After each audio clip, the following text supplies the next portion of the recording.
We just walked in the door. It's a little after 3. Kids are all home. We just got back from the kids' winter concert. It's really loud. We've got a lot going on, so I think for most of this video it's gonna be a voiceover. But while we're getting started, I have 2 projects I really want to get done. Christmas is right around the corner, and I have 2 more canning projects that I want to do to hand out as Christmas gifts. One is this Victorian BBQ sauce. Before we left for the concert, I already pulled out 8 cups of rhubarb that I needed for that recipe. I also have an Oktoberfest beer mustard I want to do. The barbecue sauce is not going to take that long. It's really hands off. It's pretty much just dumping all the ingredients in a pot and letting it cook down. So I want to do this because I don't have to cook dinner tonight. We always let the kids pick a restaurant after concerts. We pull them out of school for the rest of the day. It's only like 45 minutes that they miss anyways. And we go to a restaurant. They picked McDonald's. They wanted Happy Meals. So we got Happy Meals and shakes.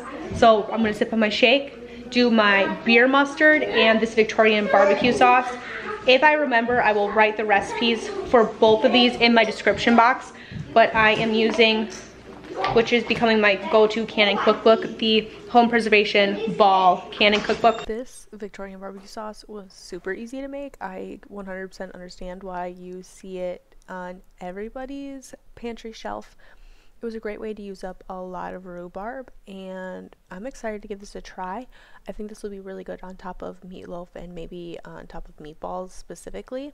So I'm pretty excited about that, but it was really simple. It was really just dumping everything into a pot, boiling it down, letting it thicken on its own. And you're gonna see I didn't chop any of my raisins or my onions to really small pieces because I knew that once everything cooked down, I was just going to hit it with my immersion blender once everything got soft enough, and that's what I did. It worked out really well. It thickened beautifully, and I didn't have any issues working it that way. So if you want to save yourself some time and you don't want to put your raisins or your onions or anything like that in a food processor or chop them really small, you can throw them in the pot, let them cook down, and either throw it all in a blender at the end or throw it all in a food processor at the end, or just hit it with your immersion blender like I did. I'm throwing in the spices here that it called for, and typically I like to get all my ingredients together in one spot before I start a canning project specifically, but this day I didn't. So I was running around the kitchen kind of like a chicken with my head cut off, dodging kids and dogs under my feet. I'm really grateful my husband was home at this time with me as well, so he was able to kind of keep the kids out from underneath me the best he could, and it kind of helped with the chaos that I put upon myself by not preparing very well. So once I got my onions peeled and chopped and threw those in there, it really was as simple as just giving it a stir, putting the lid on and just letting it cook. And that's when I kind of cleared up my space just a little bit and started working on my beer mustard.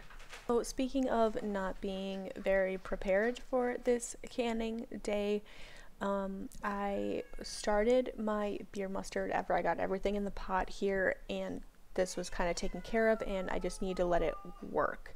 I started by pulling out another pot, getting it up on the stove, and started reading the ingredients for my Oktoberfest beer mustard, like you can see here. And this is when, well, I'm reading it, right? And this is real time. I'm just looking at the ingredients. I'm like, okay, let's start dumping everything into a pot. My head was just kind of on the barbecue sauce where we just dumped everything in the pot. It was good to go. And I don't know why I assumed that my beer mustard was going to be the same. I've never made a mustard before, but then I thought, you know, this really should have to steep in the mustard seeds to absorb flavor. So once I put the pot on the stove and went and got my beer and put my beer and my water in my pot, I took a second and reread the ingredients, or reread the instructions, and sure enough, the beer has to steep in the mustard seed for 2 or 3 hours at least. And by this point, you can see the clock on my stove here, it's 3:30. So by the time everything was done steeping, it was going to be like, I don't know, 5:30, 6 o'clock. and it was a Friday night. And usually on Friday nights we really try to hang out with the kids because obviously they're in school. We want to spend some time with them. We played Uno, we played board games, and I thought, do I want to miss playing board games and doing puzzles and hanging out with the kids to can this beer mustard sauce late into the night? And I thought, no, I definitely don't. So all I did was just take the beer and the water that I put in this pot and I just dumped it down the sink. I don't like wasting, but this was just one of those times I did not read the instructions. This is where I'm realizing right here.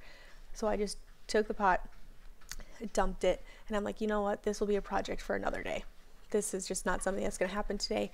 But while I'm in the kitchen, I want to make the most of my time in here, and I have to make cutout cookies because some of my nieces and nephews are coming over on Sunday. This was a Friday night, and we are making graham cracker gingerbread houses, and they're going to decorate some cookies, doing some, fun Christmas things before Christmas, and I needed to make the cookies. I was going to wait until Saturday to make my cookie dough because it needs to chill, and then I was going to bake my cookies on Sunday morning.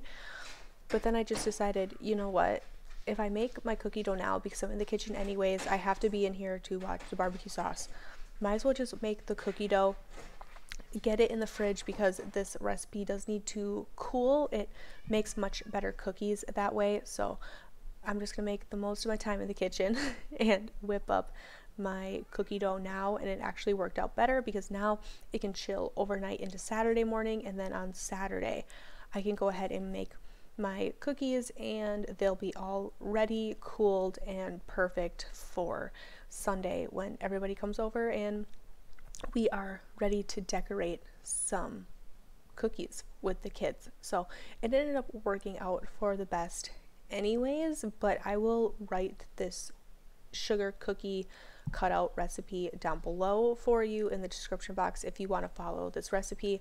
And then the whole time I was just occasionally stirring the barbecue sauce while letting everything kind of come together in the kitchen aid here. I started with my wet stuff, added in my vanilla, my 2 eggs, and then at the end threw in my butter and just went ahead and let that whip and become this beautiful, delicious cookie dough while I babysat my barbecue sauce on the stove.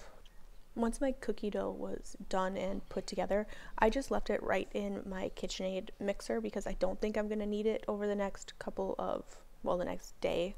I'm not going to be making anything, so I just left it in the KitchenAid mixer, put some tin foil over the top, and put that in the refrigerator so that it's ready to go for tomorrow morning to roll out some cookies and let the kids do cutouts. I'll get those baked and they will be ready for our cookie making day. So my husband went fishing this morning, so we had bait fish left over, and when they die in the bait bucket, we just end up giving them to the chickens, and they love them as a treat. So I was just dumping out the water in the bowl and getting it so that we could actually give the fish, just dump the fish in the scrap bucket, and my husband brought the scraps out to the chickens right away because that will smell up the house really quick. So here we are just dumping the rest of that into the scrap bucket. He came and grabbed that for me, and then while my cookie dough was already in the fridge and I was waiting for the barbecue sauce to cook down, I wanted to make the most of my time in here. That way when I was done canning, we could just be done for the night and really just hang out with the kids and relax and just kind of decompress after a long week. So while the kids were kind of running around and playing and doing everything that they do, I wanted to just give the kitchen a little bit of a reset, pick up my mess at least a little bit, get all my ingredients put away, and of course just continuing to do all the mom things, talking to kids and just catching up after a really long week. Friday nights in our house are usually really chill. Usually on a Friday, if you've been around for any length of time, I talk about how on Fridays I really try to give my house a complete reset. So that way when the kids get home from school, it's really just relaxing and hanging out, playing games, kind of doing whatever. And I didn't do that this day because we had the concert. So on Saturday is going to be the house reset day, which works out anyways. But I took the immersion blender, and this is where I blended up the barbecue sauce. It worked really well. I'm happy that I did it this way. It saved me a lot of time chopping everything super tiny so that it would break down well enough and small enough into the barbecue sauce. It does say in the recipe that it will stay a little bit chunky, and that's definitely true. I don't mind that. It tasted really well, and the texture of the raisin actually gave it a little bit more of a body to the barbecue sauce. So we'll see how this goes, but I got 4 jars for the shelf and to hand out as gifts.